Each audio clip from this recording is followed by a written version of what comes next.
नमस्कार दोस्तों, स्वागत है आपका मन का नया सवेरा में। अपने दिमाग को दोस्त बनाओ।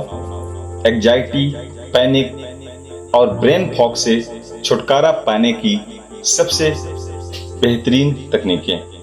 कल्पना कीजिए एक ऐसा जीवन जहां आपका अपना दिमाग आपका सबसे बड़ा दुश्मन नहीं बल्कि आपका सबसे वफादार और सबसे पक्का दोस्त बन जाए। वो दिमाग जो अब तक आपको आधी रात को डराता था, अनहोनी की चिंता में डुबोता था और बेचैन रखता था, वो अचानक आपको असीम शांति, आत्मविश्वास और गहरी खुशी देने लगे।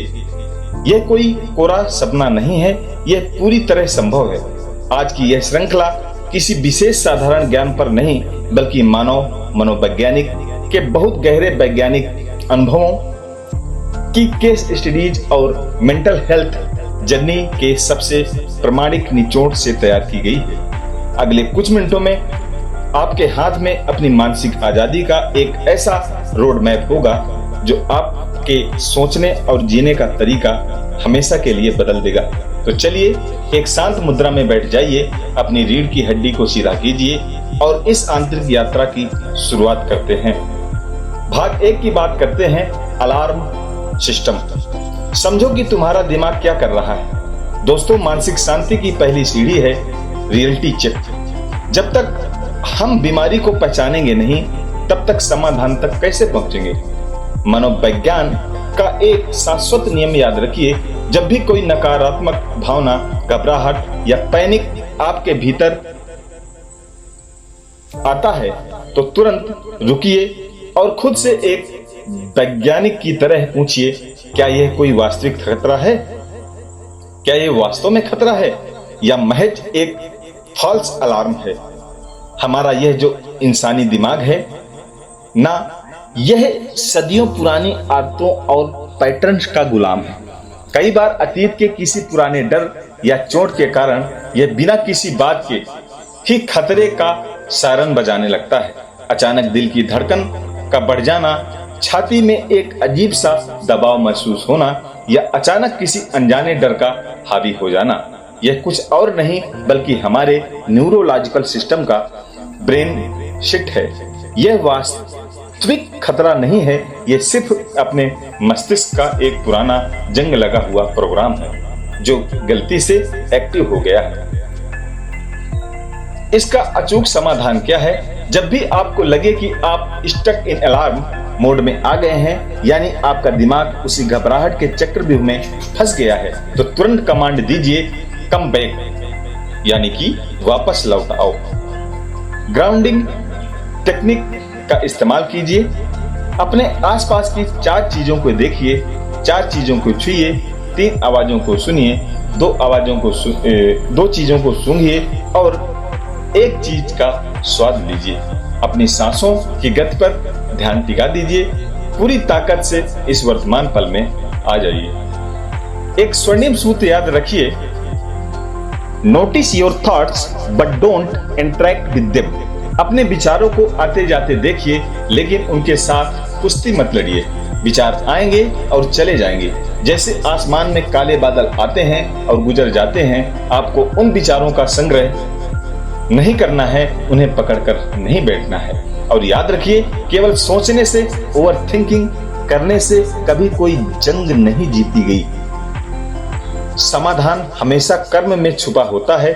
जैसे ही दिमाग उलझने लगे, तुरंत खड़े हो जाइए, एक छोटी सी वॉक पर निकल जाइए, हल्की स्ट्रेचिंग कीजिए, अपनी रीढ़ की हड्डी की 20 मिनट की हल्की मालिश कीजिए या कोई भी छोटा सा व्यवहारिक काम शुरू कर दीजिए। शरीर हिलेगा तो मन अपने आप बदलेगा। बात करते हैं भाग 2 की, भय को चुनौती और शरीर से प्रेमपूर्ण संवाद। Challenge your fears. अपने डरों की आंखों में आंखें डालकर उन्हें चुनौती दीजिए। हर दिन कुछ नया सीखिए, कुछ नया पढ़िए, कुछ नया रचिए। जब आप कुछ नया सीखते हैं तो आपका मस्तिष्क एक नया डोपामाइन बनाता है जो आपके भीतर से जीवंत करता है। आजकल बहुत से लोग शिकायत करते हैं ब्रेन फॉग यानी दिमाग में धुंध छा जाना, कुछ साफ न सोच पाना, इससे बाहर निकलने का एकमात्र रास्ता है फील गुड फैक्टर। खुद को हर दिन असमंजस की स्थिति यानी यह करूं या ना करूं वाली कसमकस से बाहर निकलिए। छोटे छोटे निर्णय तुरंत लीजिए और उन पर टिके रहिए। और इस पूरी प्रक्रिया में सबसे महत्वपूर्ण है अपने शरीर के साथ एक पवित्र रिश्ता कायम करना। Respect your body, love your body, connect with body. आपका शरीर ही वह मंदिर है जिसमें आपका मन निवास करता है। जब भी आप भोजन करें तो उसे केवल पेट भरने का जरिया मत बनाइए, उसे इंटेंशनल ईटिंग, होशपूर्वक खान पान बना दीजिए। अपने भोजन को पूरा समय दें, कम से कम 15 से 30 मिनट। भोजन के हर एक निवाले को इतनी बार चबाएं कि वह पानी बन जाए। भोजन की सुगंध, उसकी बनावट, उसके स्वाद का पूरा आनंद लीजिए। संभव हो तो पृष्ठभूमि में हल्का धीमा संगीत चलाएं। अपनी थाली के आकार का ध्यान रखें और जैसे ही आपका शरीर संकेत दे कि पेट भर गया है, वहीं रुक जाएं। यह शरीर का सम्मान होता है। बात करेंगे भाग 3 की, आत्म प्रेम की शक्ति और मन का ट्यूनिंग सिस्टम। अपने दिल पर हाथ रखकर धीरे से कहिए, like my self, love my self. मैं जैसा भी हूं, मैं जो भी हूं, खुद को स्वीकार करता हूं और खुद से प्रेम करता हूं। यह जिंदगी बदलावों से भरी है। परिस्थितियां बदलेंगी, लोग बदलेंगे, मौसम बदलेंगे। अक्सर हमारा दिमाग इस चिंता में परेशान रहता है कि भविष्य में सब कुछ कैसे ठीक होगा। इस निरर्थक सवाल को बदलिए, खुद से पूछिए, इस समय, इस वर्तमान पल में मैं अपने हाथ में क्या बेहतर कर सकता हूं। अगर किसी सवाल का जवाब न मिले तो घबराइए मत। मुझे नहीं पता को बहुत सहजता से स्वीकार कर लीजिए। हर चीज का उत्तर तुरंत जानना जरूरी नहीं होता।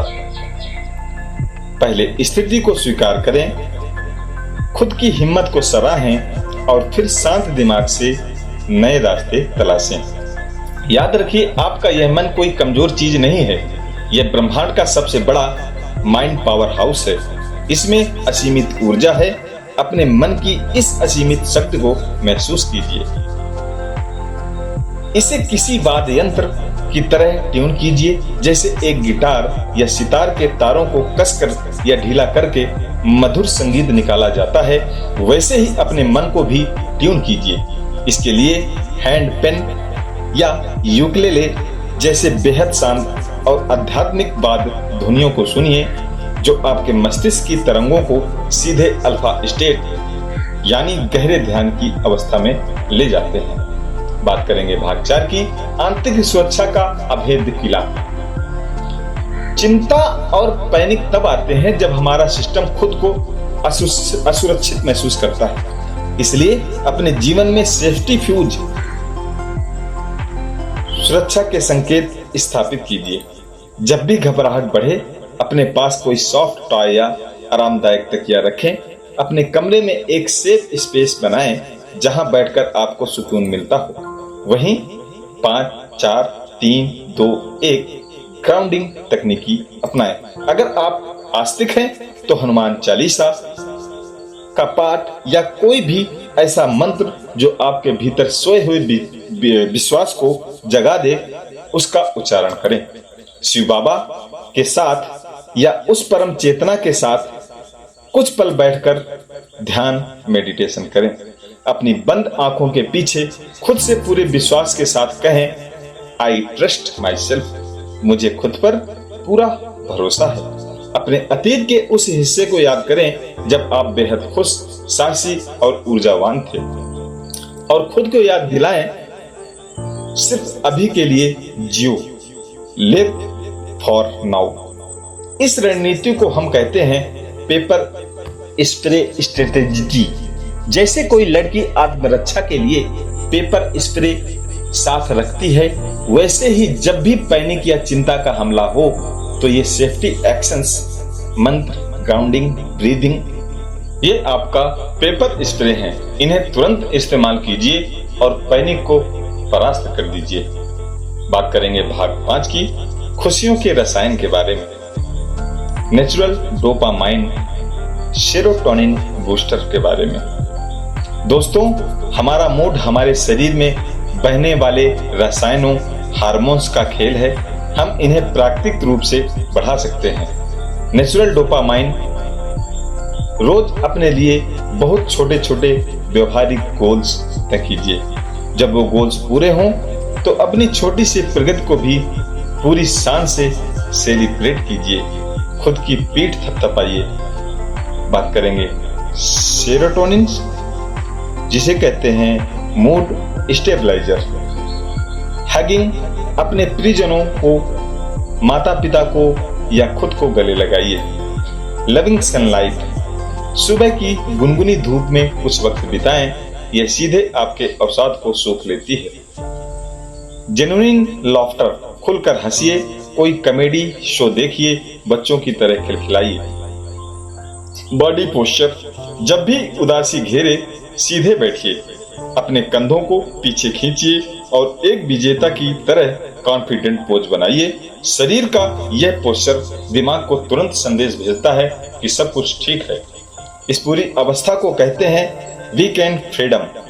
हम अपनी मर्जी से अपने रसायनों को बदलकर मानसिक गुलामी से आजादी चुन सकते हैं। अपने भीतर प्राइड और पावर को जगाइए। एक बेहतरीन अनुशासन आपकी अपनी व्यक्तिगत प्रतिष्ठा और खुद की नजर में आपका सम्मान, यह वो आंतरिक ढाल है जो किसी भी बाहरी तनाव को आपके भीतर प्रवेश नहीं करने देती। बात करेंगे भाग 6 की, दैनिक अभ्यास जो जीवन को पुनर्जीवित कर देंगे। अब बात करते हैं उन रोजमर्रा की आदतों की जो आपके नर्वस सिस्टम को हमेशा के लिए बदल देंगी। शेड्यूल आपका सबसे अच्छा दोस्त है। एक अनुशासित दिनचर्या आपके दिमाग को अनिश्चितता से बचाती है। अपने दिन में ग्रीन जोन एक्टिविटी को शामिल करें, जैसे बागवानी, संगीत सुनना या प्रकृति के साथ बैठना। जब भी कोई तीखी प्रतिक्रिया देने का मन करे तो इस नियम को याद रखें, यानी पहले कुछ सेकंड के लिए ठहरिए, एक गहरी सांस लीजिए और उस विचार को बिना प्रतिक्रिया दिए गुजर जाने दीजिए। दिन के अंत में अपने दिन का सकारात्मक विवरण तैयार कीजिए। कमियों को नहीं, खूबियों को देखिए। कृतज्ञता, जिंदगी ने जो कुछ दिया है उसके प्रति आभार व्यक्त कीजिए। जर्नलिंग अवश्य कीजिए। अपने विचारों को कागज पर उतारिए। इस क्रम को समझिए। कागज पर लिखकर खुद से पूछिए कि यह जो व्यवहार मैं कर रहा हूं, क्या यह मुझे पैनिक की तरफ ले जा रहा है या सॉल्यूशन की तरफ। अपने शरीर की संवेदी तंत्रिकाओं को सक्रिय कीजिए, जिसे बॉडी सेंसरी मोटर कहते हैं। अपने पैरों के जमीन पर पकड़, हाथों का स्पर्श, हवा का झोंका, इन सब को गहराई से महसूस कीजिए। अपने नर्वस सिस्टम के थ्रेड, फियर, कम रिफ्लेक्स को ट्रेन कीजिए। हर छोटी बात पर डरना नहीं है, बल्कि शांत रहना है। बार बार अपने दिल पर हाथ रखकर अपने अचेतन मन को याद दिलाते रहिए, we are okay, we are perfectly okay. Cravings का विज्ञान। बात करते हैं, जब भी आपको अचानक मीठा, तीखा या अनहेल्दी खाने का तीव्र इच्छा हो या क्रेविंग हो, तो तुरंत रुककर पूछिए, यह क्रेविंग क्यों आ रही है? क्या मैं सचमुच भूखा हूं या मैं अपने किसी तनाव या अकेलेपन को खाने के पीछे छुपा रहा हूं? मेरे खाने का इरादा क्या है? जैसे ही आपको अपनी चालाकी समझ आए, अपने हाथों को जोर से झटकिए। अपना ध्यान किसी दूसरी चीज पर स्विच कीजिए या किसी स्वस्थ विकल्प की तलाश कीजिए। अपने शरीर को होशपूर्वक चलाइए, मजबूरी में नहीं। बात करेंगे अंतिम और भाग 7 की। सबसे महत्वपूर्ण संदेश है मेरे प्यारे दोस्तों, इस यात्रा के अंत में एक सबसे बड़ी और अकाट्य सच्चाई को अपने भीतर समा लेने दीजिए। Present is fixed. जो बीत गया उस अतीत पर आपका कोई नियंत्रण नहीं है। जो आने वाला है उस भविष्य को भी आप पूरी तरह नहीं बदल सकते, लेकिन अभी इस वक्त इस बहते हुए पल पर आपका पूरा 100% नियंत्रण है। अगर जिंदगी में जरूरत पड़े तो थेरेपी की मदद लीजिए। अपनी जिंदगी में कॉमेडी, हंसी और सही जगह पर ध्यान लगाने की कला को शामिल कीजिए। हर दिन एक नया चमत्कार बन सकता है, बशर्ते आप ग्राउंड टेक्निक में रहें और हर सुबह अपने मन को कल से थोड़ा बेहतर बनाने का संकल्प लें। एक गहरा भरोसा अपने भीतर जगाइए। I am okay. इस सफर में मैं हर कदम आपके साथ हूँ। खुद पर भरोसा रखिए, आप अकेले नहीं हैं। अपना बहुत ख्याल रखिए, खुद से बेइंतहा प्यार कीजिए, शांत रहिए, मजबूत रहिए। धन्यवाद।